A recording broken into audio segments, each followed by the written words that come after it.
All right, let's just dive right into this. Welcome to today's Explainer, where we take these super fascinating ideas, break them down, and actually learn exactly how they work. Today, we are going on a really incredible learning journey. We're going to trace the path of a technology that recently absolutely exploded as this viral internet toy trend, and see how that exact same foundational tech is now being used right on the front lines of global bioengineering and even historical research. It is literally the perfect example of how accessible technology can completely transform how we learn, experiment, and build. So, have you ever wanted to clone yourself? And okay, I don't mean in a sci-fi genetic replication kind of way. I mean creating a perfect, customized, miniature version of yourself. People call these mini-me's or 3D selfies, and honestly, the desire to immortalize ourselves in this tangible, miniature form has sparked an absolute craze online. People are totally obsessed with seeing themselves as little action figures. But before we actually get to the physical printing part, let's look at how people are learning to do this digitally and literally for free. The digital concept phase is, well, it's incredibly fast and super easy to learn. There's this viral process recently documented by Anjali Sharma that outlines these exact steps. Basically, anyone can go to Google AI Studio, select the Nano Banana model, and just upload a full-body picture. Then you feed it a very specific prompt, say asking for a 1/7 scale commercialized figurine placed in a realistic environment like a computer desk, complete with a round, transparent acrylic base and even toy packaging to mimic high-quality collectibles. You click Generate, and boom. In just seconds, you have a stunning, photorealistic digital concept of yourself as an action figure. But what if you actually want to hold it in your hands? How do we take a real human being and turn them into data that a machine can actually print out? Which brings us to Section 1, the science of 3D capture. So the answer for most everyday learners and hobbyists is a term you should absolutely add to your vocabulary: photogrammetry. Photogrammetry is basically this technique that reconstructs a 3D model by analyzing numerous overlapping 2D photographs of a subject taken from all possible angles. The absolutely crucial point here is that you do not need a high-tech laboratory. You can use a standard digital camera, or honestly, just the smartphone sitting in your pocket right now, to take a series of photos around a subject, and let the software do the heavy lifting of stitching it all together. It's something you can literally learn and practice at home today. Let's actually compare the two primary methods to really grasp the accessibility here. Professional 3D scanning, that relies on really expensive equipment, utilizing lasers or structured light. It basically fires light at you and measures how it deforms to directly capture incredibly high-fidelity data. But it is super costly. Contrast that with photogrammetry, which is highly accessible. It relies on standard photos and algorithmic software to piece the 3D puzzle together.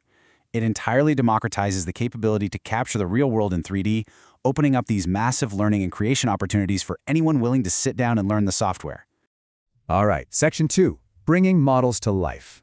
Once you actually have that raw data, whether it's from some fancy laser scanner or just photos from your phone, what happens next?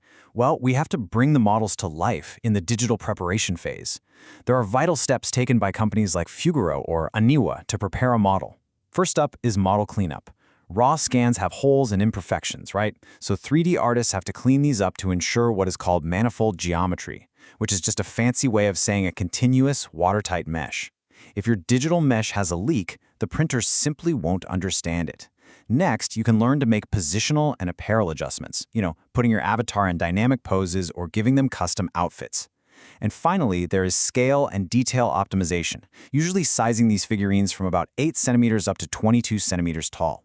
Just making sure the details aren't too fragile to actually print. And when it is time to print, the technology you choose matters immensely. Standard fused deposition modeling, or FDM, prints by melting and extruding plastic filament layer by layer. It's fantastic for prototyping, but it does leave visible layer lines. So for that pristine, photorealistic action figure, companies utilize stereolithography or high-resolution resin printing. These machines use a UV laser or light to actually cure liquid photopolymer resin, capturing microscopic, super intricate details like individual hair strands and fabric textures. Now, this is all fantastic for creating a cool desk ornament, but I want to challenge you for a second. What if this technology wasn't just for toys? What if this exact same highly accessible pipeline, taking photos, stitching them digitally, and printing them out, could be used to solve critical, real-world problems? Let's look at Section 3, Democratizing Bioengineering Education. Let's pivot entirely to the field of medical reverse engineering, or MRE. In developing nations, bioengineering students often face massive limitations. Why? Because incredibly expensive commercial software licenses act as gatekeepers to learning. But researchers have developed a completely open-source roadmap for generating medical 3D models. Think about this. A student takes images of a patient's arm. They feed those images into free open-source software called Meshroom to build the 3D geometry. They move it to MeshMixer to clean up that manifold geometry we talked about earlier. Then they slice it in Ultimaker Cura and finally print a perfect 1-to-1 scale model of that specific patient's limb. The total cost for the software in this learning pipeline? $0. Literally nothing. But you might be wondering, what about the hardware? Well, students can actually bypass costly medical scanners entirely. Researchers tested this using just a standard Samsung A50 smartphone. By having a patient sit still and using a video-to-frames method, which is literally just recording a video while walking in a 360-degree circle around the patient and extracting the individual frames, they captured the high-quality body geometries they needed. It is the exact same photogrammetry concept used for those fun mini-me's directly applied to medical science. So why does this matter? Like, what is the real-world impact for these students? By printing out the exact geometry of a patient's forearm or foot, bioengineering students now have the foundational physical model required to design personalized, life-changing biodevices. Instead of just sitting in a classroom studying theory, they get real hands-on experience designing custom splints for closed fractures, personalized orthoses for articular injuries, and custom orthopedic insoles. They're using an open-source toolchain to literally learn how to heal people. It's a real game changer. Moving on to Section 4, Reconstructing History for Teaching. From healing the human body, let's jump to our final case study, drawn from Harvard Dash. It shows how this same 3D modeling philosophy is being used to resurrect ancient history for educational purposes. Imagine a researcher wants to build a 3D model of a disappeared ancient Egyptian mortuary complex to teach their students. They obviously can't just take photos of what isn't there anymore, right? So they have to stitch together a vast array of sources. They combine whatever fragments they can scan on site today with old bibliographic drawings and plans, existing 3D models from other scholars, and their own brand new hypotheses to fill in the missing pieces. It's basically a digital Frankenstein's monster of historical data. But as you can probably guess, this creates a massive educational headache, the copyright dilemma. You are blending public domain data, like, say, an old 19th century sketch, with highly protected data, like a copyrighted 3D scan generated by another institution. When you merge all these pieces into one unified educational model, who owns it? And more importantly for the classroom, are you legally allowed to use it to teach your students? Well, the answer lies in the concept of fair use. As the legal analysis points out, and this is a really great quote to remember, the key is that the material is being repurposed to significantly advance the instructor's own point.